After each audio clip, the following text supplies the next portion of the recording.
Hello, folks, and welcome back to the podcast. I'm your host, Joe to Love. A lot to unpack from the course of the weekend, but here to do our best and summarize best we can is talking about the NFL draft, talking about NBA playoffs, and talking about NHL playoffs. Some good stuff to go over from the past weekend. And we'll do our best, but thank you all being safe. Happy to join you on this good Tuesday from wherever you are. It could be Wednesday for all we know, but for you. But nonetheless, thank you. And God bless another good sports week in which the old draft, post-draft feeling and onwards forward to potentially OTAs, contract extensions and everything. But thank you all, and let's start best we can, starting with the NFL draft, which 2024 NFL draft in the books took place Thursday through Saturday. The draft is always a spectacle because, it's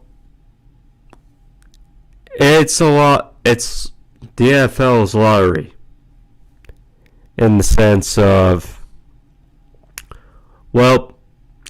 not everyone. I mean, we have all these good lottery tickets from college that could pan right, could not. It depends, if they are really legit, if they're in the right situation, etc.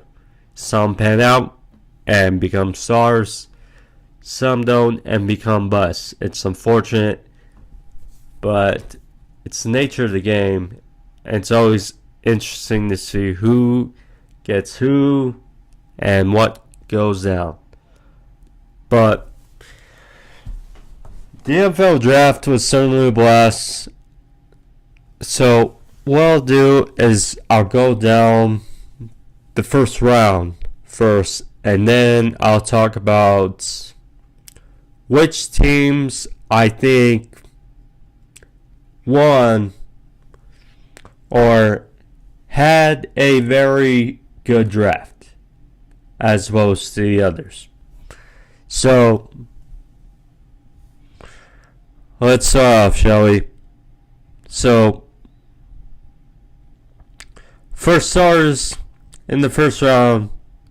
So, we knew Caleb Williams was going first overall to the Bears. We knew that.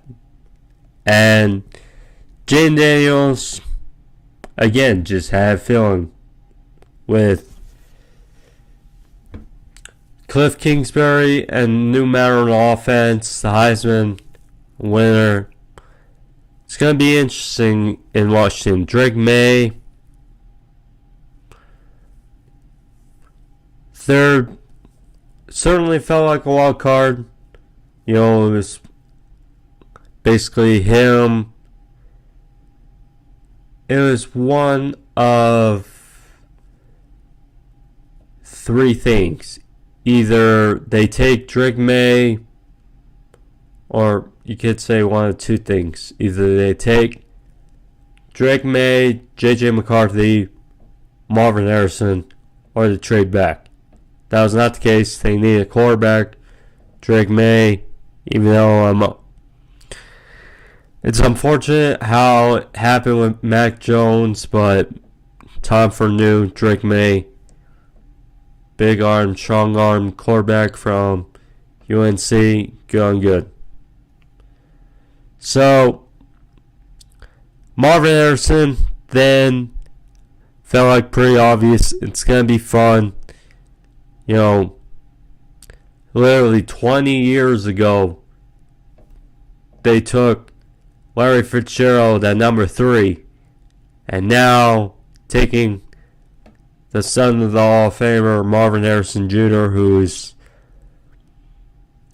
got big expectations and big lean on from college at Ohio State, leaning towards CFL, but I think the Cardinals and Kyler Murray are certainly going to be happy. Joe Alt, this at 5 to the Chargers. Excuse me.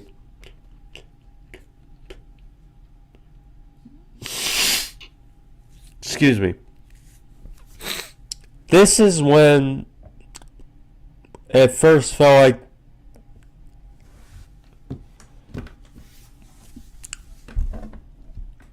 the pick could be anyone, or it was a mystery of sorts, because we knew the top 3 picks were going to be quarterbacks. We knew Marvin Harrison, if he was there to the Cardinals, was going to be taken.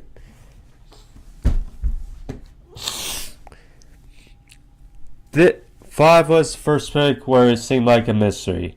You know, I pegged wide receiver. I saw on a few mock drafts there could be a lineman. I mean, let's face it. They let go of Mike Williams. They traded Keenan Allen. So, I mean,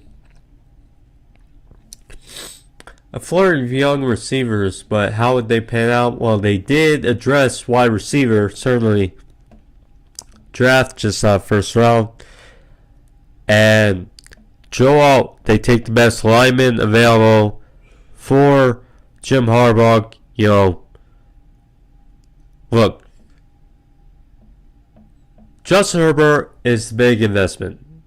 You know, yes, you have Rashawn Slater, but the best case scenario is to protect Justin Herbert, and you know, Joe Alt can probably kick to the right side, and already have your bookends to protect Herbert going forward.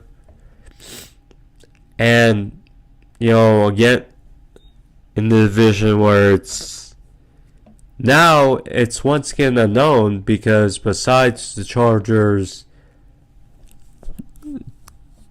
dealing with Patrick Mahomes, now you got targets for the Raiders, and who knows how the Broncos thing is going to pan out. But, yeah. So,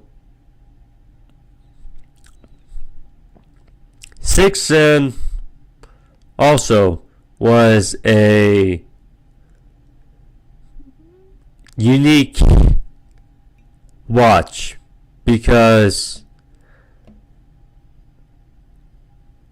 a bunch of rumors, you know, again, they are rumors, reports, etc. Saying going in the draft of the Giants potentially taking a quarterback. And, you know, smoke, mirrors, whatever you want to say. In the end, they basically took the best player available instead, which was Malik Neighbors, or pick your poison, but Malik Neighbors at 6. You know, again, Daniel Jones, you know, it's criticism all day for Daniel Jones to see. Will he start this year? Perhaps.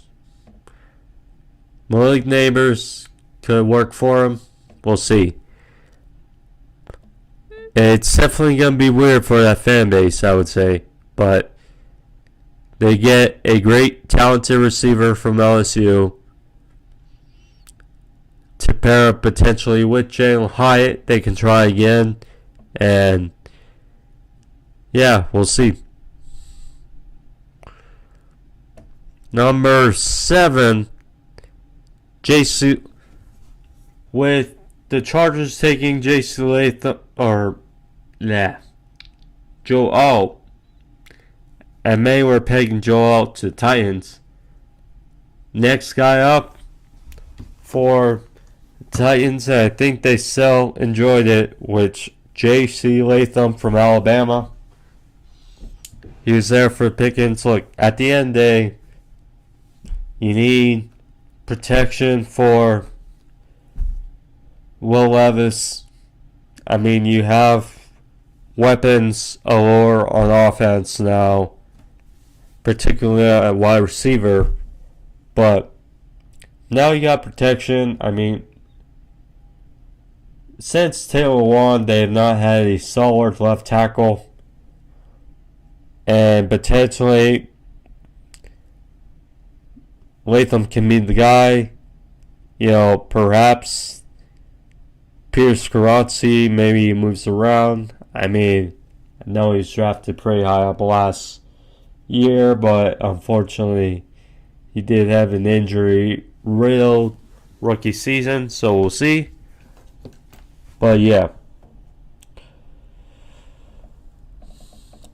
Then 8 was the big surprise, or first big surprise of the draft, which kind of shook things. Michael Penix to the Falcons. So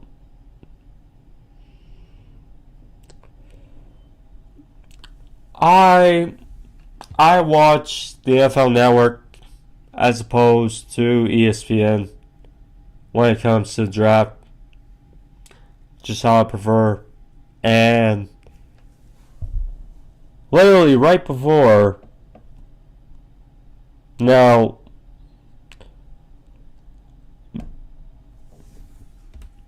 you guys heard me peg Dallas Turner to the Falcons. And I saw many mock drafts defense for the Falcons. So, big surprise that Michael Penix gonna go to 8 to the Falcons. Now, yep. Surprised because they took, Kirk Cousins, gave him a big deal in free agency, but alas, they up with Penix. And Penix is 24, but they have to go with Penix. So there you go.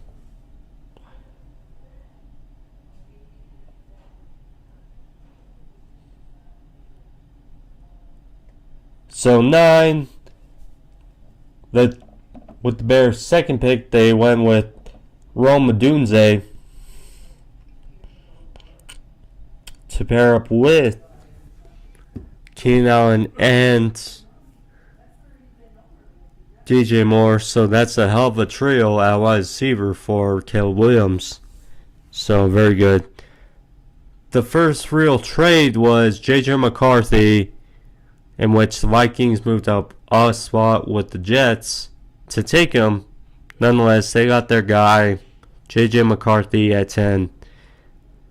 Jets then move at 11, get protection with Lumina Fasanu at 11. More protection for Aaron Rodgers. I mean, smart decision. Look, all pegging for Brock Bowers, but instead, Tyron Smith, you get older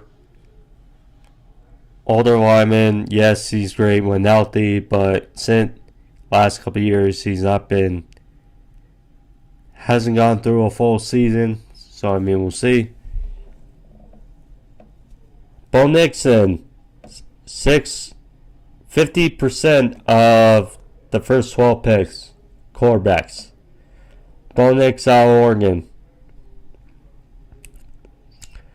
Brock Bowers in at 13. He slid to 13, but the Raiders sure as hell enjoyed taking him. Tyree Fuaga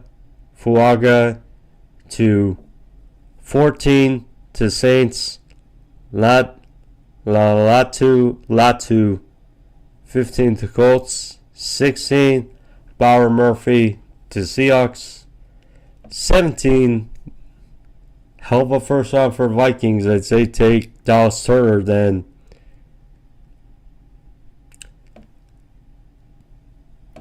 For great for Minnesota, out of Alabama.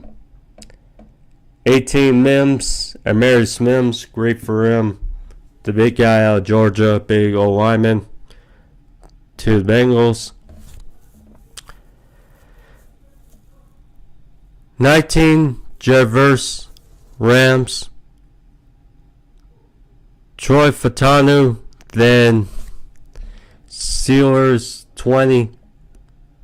21 Chop Robinson, 22 Quentin Mitchell to the Eagles. Then the Jags need to get a offensive weapon for. Excuse me a sec. Damn, it's hot. They need to get a weapon for Trevor Lawrence, and in this big wide receiver draft, bound to get someone. So you get neighbor's teammate Brian Thomas Jr. Pair with Gabe Davis, pair with Christian Kirk. They released Zay Jones, but yeah. So then the Lions moved up to 24 to take Terry Ronald, corner out of Alabama. Arguably top corner in the draft. What more could you want? Is either him or Mitchell is what I was hearing. 25, Packers take Jordan Morgan, O-lineman. 26, Bucks take Graham Barton, center out of Duke. 27, Darius Robinson, the Cardinals' second pick in the first round. Tyler Guyton, offensive lineman for the Cowboys. Nate Wiggins, corner for the Ravens. And then we end with two receivers. Because Worthy was taken in a trade with the Bills. The guy who ran 4.21 at the combine went to the Chiefs. And in a sense, I think in the end the Bills got who they wanted. So cool there. And in the second round, Keon Coleman out of Florida State. But yeah, we finished with two interesting wide receiver moves as 49ers. So there's been rumblings about the Brandon Ayuk and Deebo Samuel possibly being traded or being shopped for the 49ers. No one got traded during the draft, but they did take Ricky Pearsall, wide receiver out of Florida, at the end of the first round. And then to end it, we got Panthers taking Xavier Legette after a trade with the Bills, wide receiver out of South Carolina. So there you go. So that was the first round. Give my thoughts on who I think won the first round or draft. Had very good drafts as opposed to the rest. First, I gotta say the Cardinals. The Arizona Cardinals, I thought, hit very well with a number of their picks. Obviously Marvin Harrison Jr., Darius Robinson in the first round. Then they get Max Melton out of Rutgers. Trey Benson followed. They also get an interesting tight end out of Illinois, Tip Ryman, in the third round. Along with another interesting edge guy, Xavier Thomas, followed Christian Jones out of Texas. Good old lineman in the fifth round. So I thought that was a heck of a draft for the Arizona Cardinals. Interesting there. The Carolina Panthers. Credit. The front office has taken a lot of flack the last number of months. But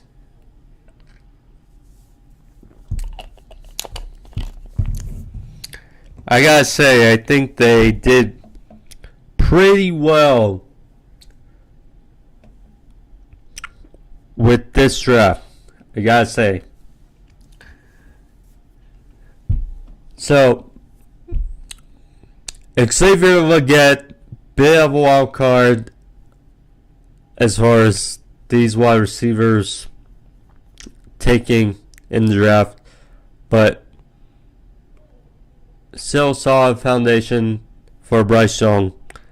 Then they get Jonathan Brooks, coming off an ACL injury, but I think could really help in that backfield of speed for the Panthers. Jatavion Sanders, who in many respects for prospect, things looking up, was regarded as probably the second tight end in the draft behind Brock Bowers, and they got him in the fifth.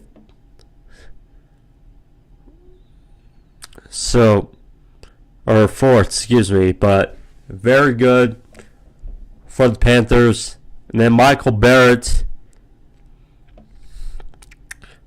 linebacker out of Michigan, 7th round. I'd say a heck of a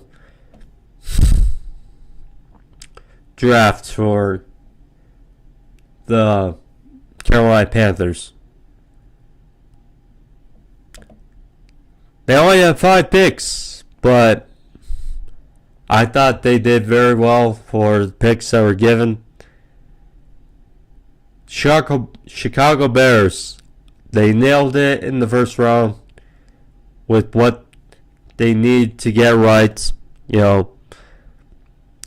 got a whole lineman, edge guy, and surprisingly a punter.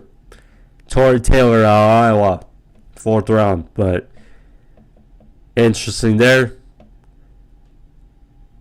The Jaguars, I thought, had a interesting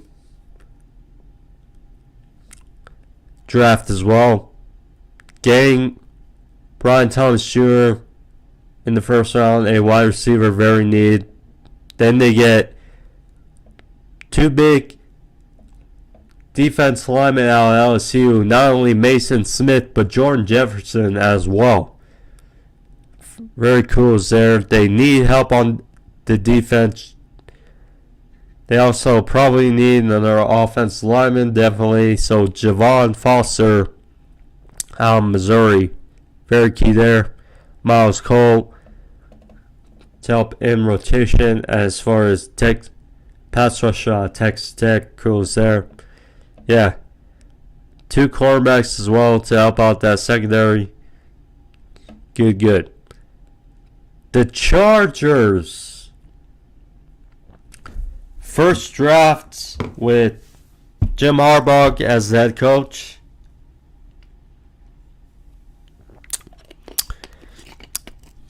Very clean and very needed. So besides Joel clean move in the first round. They get Lad McConkey out of Georgia. Key guy to help out. Very good route runner from Georgia. Goes there. Built in the rotation. Junior Colson out of Michigan. Brendan Rice in the 7th round. Jerry Rice kid in the 7th round out of USC. And then Cornelius Johnson out of Michigan. So 3 interesting wide receivers getting in the draft. So cool's there.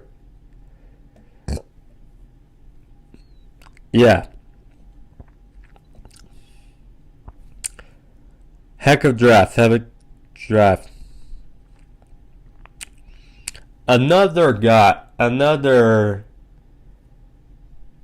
I'd say both Los Angeles teams, I think both did very well. Not only the Chargers, but the Rams. So they got Jervers in the first round. Besides Turles and Latu, arguably the best pass rusher in the draft. They get his teammate Brenton Fisk in the 2nd round on the defense side. Then Blake Corum, 3rd round. They got Tyler Davis, defense tackle out of Clemson, as well as Brennan Jackson out of Washington State. Then they get Jordan Whittington, wide receiver out of Texas. You know, more weapons to build up behind Puka and Cooper Kupp. I'd say very solid, so kills it.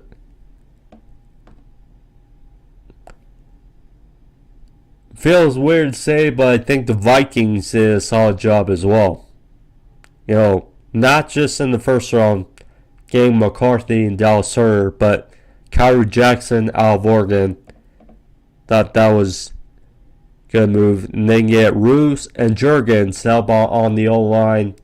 Riker out of Alabama.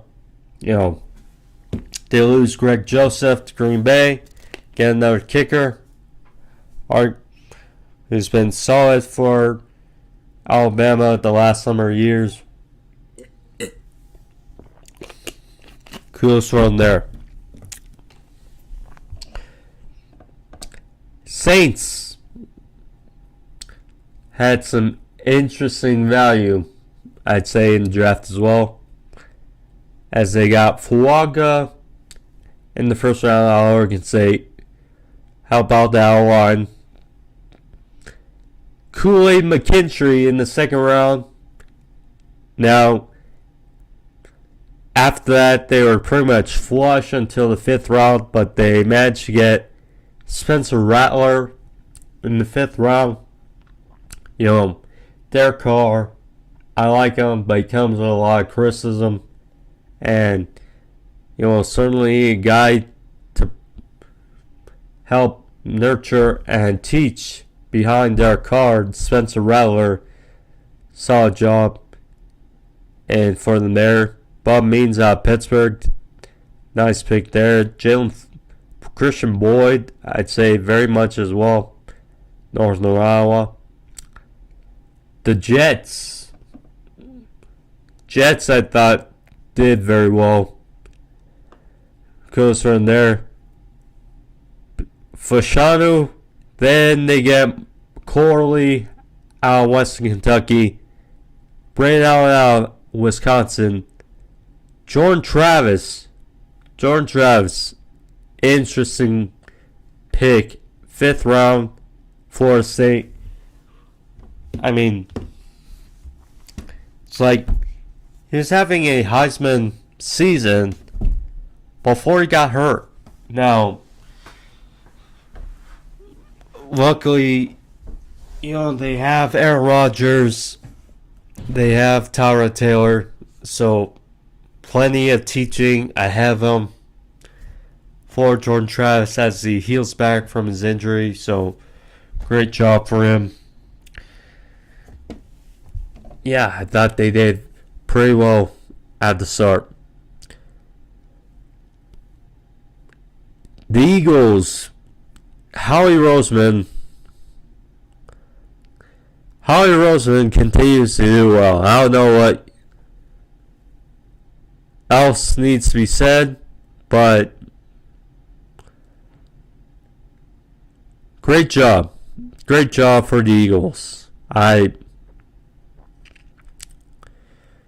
So, they got two of the best corners with their top two picks. They get Quinion Mitchell, Cooper DeJean.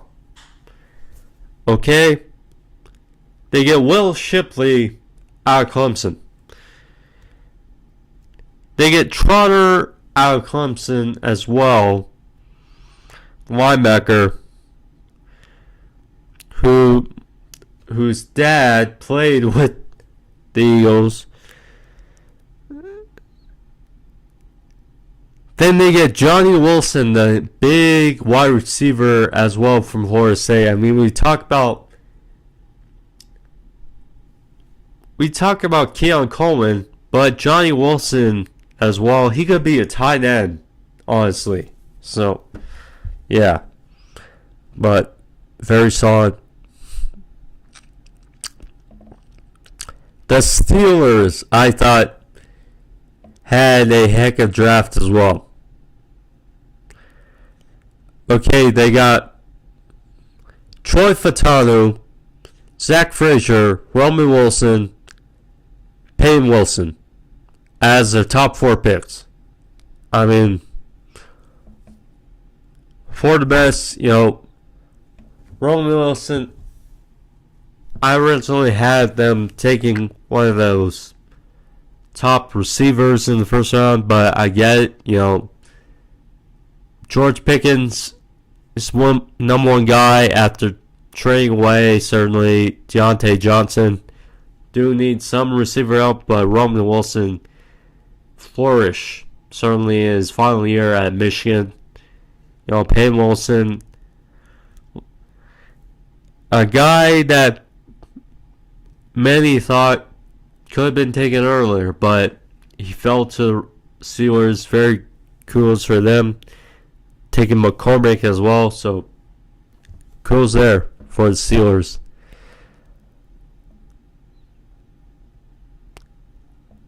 Washington Commanders.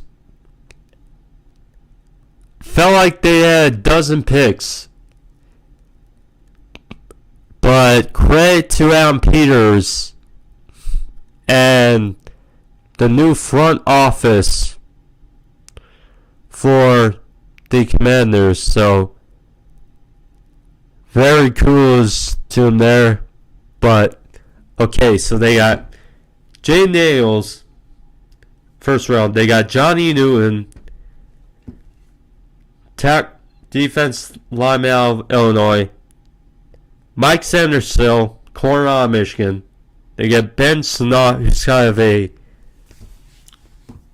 functional piece at tight end. Can almost be a fullback of sorts and multi-dimensional tight end. Brandon Coleman out of TCU. They got Luke McCaffrey out of Rice, Christian McCaffrey's brother, who, if you didn't see the Reese's Senior Bowl, he certainly had highlights, and I'm glad. Yeah. Jane Daniels, McCaffrey's going to do very well behind, Jahan Dotson and Terry McLaurin, certainly. So, kudos there. Then they also get McGee, and then Javonte Jean-Baptiste out Notre Dame. Kudos there. Kudos there in a hell draft, first draft for Washington Commanders.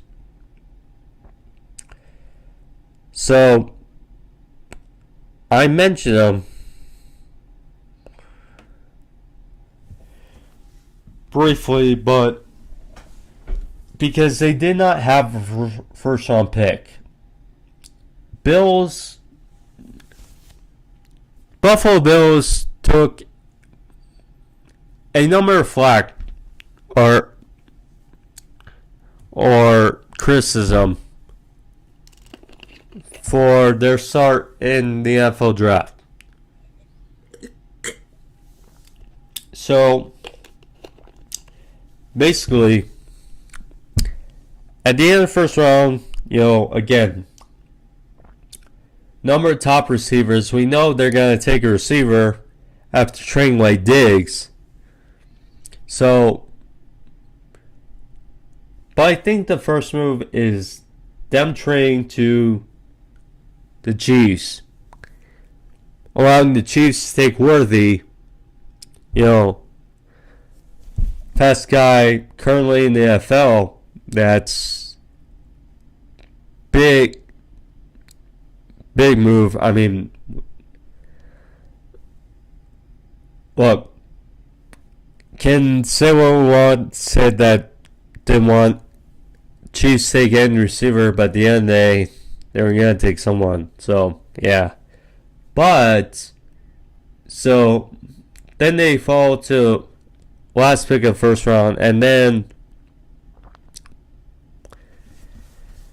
they trade with the Panthers, allowing Panthers to trade up and get Leggett, so acquire more ammunition, and they got, I feel, more depth in the draft. But their first pick was Keon Coleman, big receiver out of Florida State in this top of second round, which, with what been said online already, seems like he's already a fan favorite. So, cool's there. But we'll see. But those are my thoughts on the draft. Yeah. So then let's get to the NBA playoffs, because we're working, talk about things have been moving. Things have been moving for the NBA playoffs, and it's fun to see. And we'll make we have a preview to get to in a sec. So,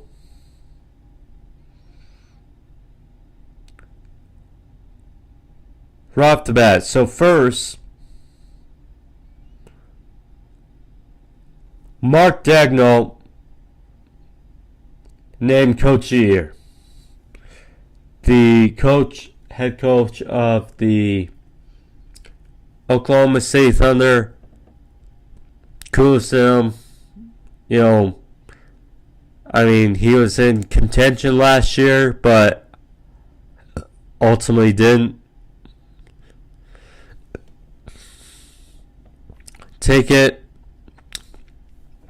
But I mean, with the Thunder reaching the 1 seed, I mean, is it a surprise? Not really. With that team that's so crazy. They are a really young team. Their grade average is what? Slightly over 23 years of age. And he's a relatively young coach. His late 30s, I think. But so very solid. What a turnaround it's been. It's crazy when you look back at that big Oklahoma City Clippers trade, because the Clippers, in order to pair Kawhi Leonard with Paul George, they gave up a bunch of capital to the Thunder. And when you look at things now, yes, Clippers have done well for themselves, and who knows, they might end up facing each other in the next round. But it's funny to think how quickly the Thunder have used that to their own good, because, they got SGA, Shai Gilgeous-Alexander. They got Chet Holmgren. They got Josh Giddey. the Williams brothers, per se. Jalen Williams, you get the point. And, yeah, some very well. And OKC, the 1 seed, they swept, by the way, the New Orleans Pelicans, who put up a very solid fight in the first game and could have won it, but since then, it's like, again, without Zion, kind of felt like they're on borrowed time. Yes, you got CJ McCollum, love him. Jonas Valanciunas, love him as well. Brandon Ingram, but only so much. And they were just overmatched against Oklahoma City. The Timberwolves, in a bit of a surprising sweep over the Suns. As yes, Minnesota Timberwolves sweep the Phoenix Suns. In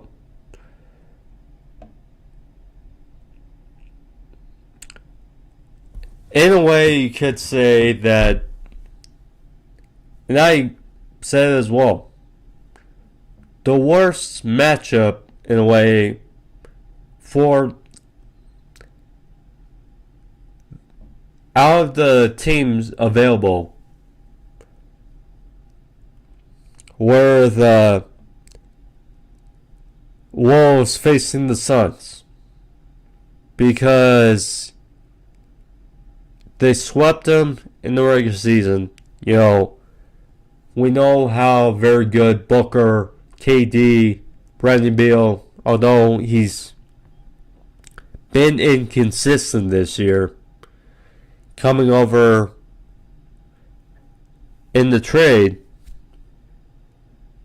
Nonetheless, they're top heavy, and you have the expectations. Yes, Nurkic, big guy, but at the end of the day, you saw the flaws and contrast within the teams, because Minnesota is a deep team, a big team, particularly with Rudy Gobert and Cat on the field or on the court.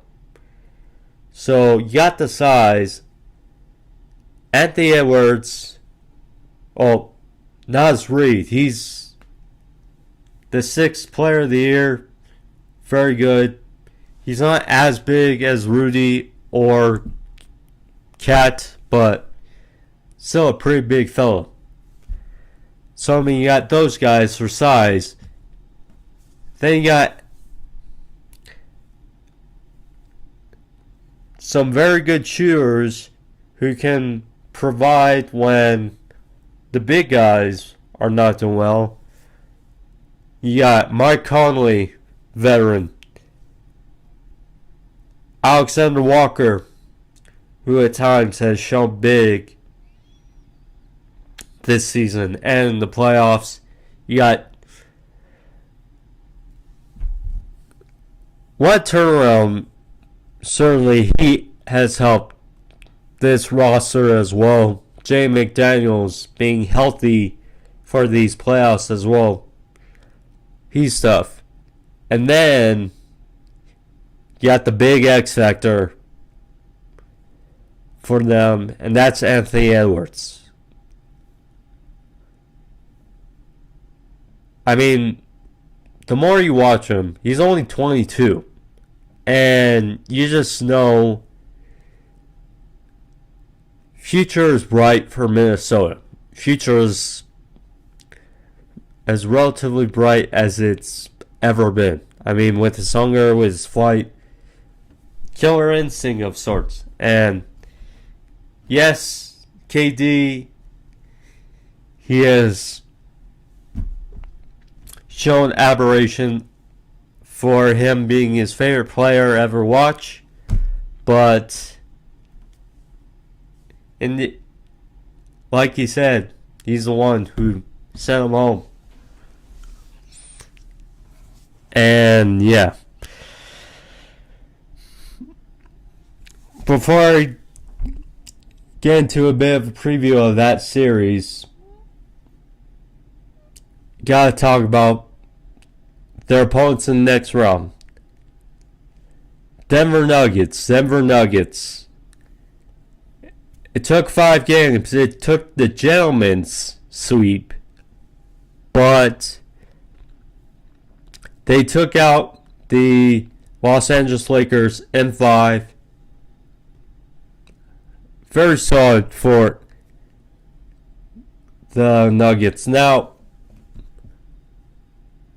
first, before I get to what I was about to say, so for the Lakers, actually, first talk about the Suns because,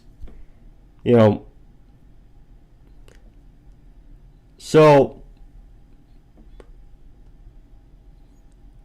I mentioned they're top heavy. The Suns, KD, Beal, and Booker. Booker seems like is the number one. KD, we know, still has it. The problem is the rest of the roster. I mean, they thought Bradley Beal was going to come in and be more hot shot scoring, but the reality is with this matchup and the size and the depth, it was too much for the Suns, and the Suns got some working to do with that roster. Now talk about the Lakers, who dropped in 5 to the Nuggets. Could have definitely won last night. They could have won game 2. But we saw, frankly, with the Lakers, they would get up and do very well against the Nuggets. It's just they couldn't ride that wave very consistently throughout the games. And, as I mentioned about the roster, Anthony Davis is their number one. But unfortunately, he's a bit inconsistent. Now, he did have a number of good games throughout the series, but so inconsistent. LeBron, who knows? But like I said, he's no longer LeBron. He's still a good player. Who at times can be a really good player, but he's not that LeBron where he can just take a game over by itself when the rest of his team is lacking. And we saw that too much throughout the series, was that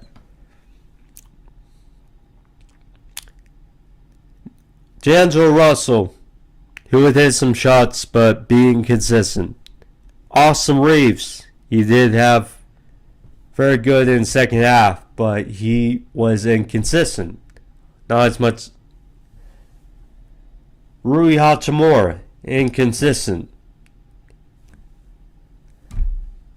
Nonetheless, I'm not too sure how that roster is going to fare, next season, or what the changes they will make, but it's going to be interesting to see what the Lakers do in the offseason.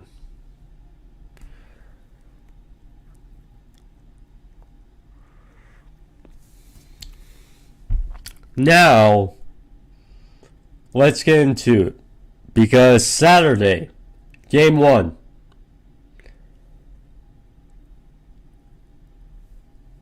Nuggets, Timberwolves. Game 1, Saturday.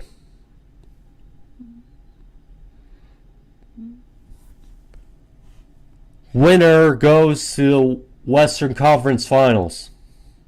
Loser is gonna be shook, I'd say. But this is just gonna be a great matchup. Now, easily, the Nuggets have to do better against the Wolves than they did in the series versus the Lakers. Otherwise, they might as well be roadkill for these Wolves. I mean, if Jamal Murray did not hit 2 game winners, it's quite possibly the series would have been tied up. Yeah, tied up, or even be down 3-1.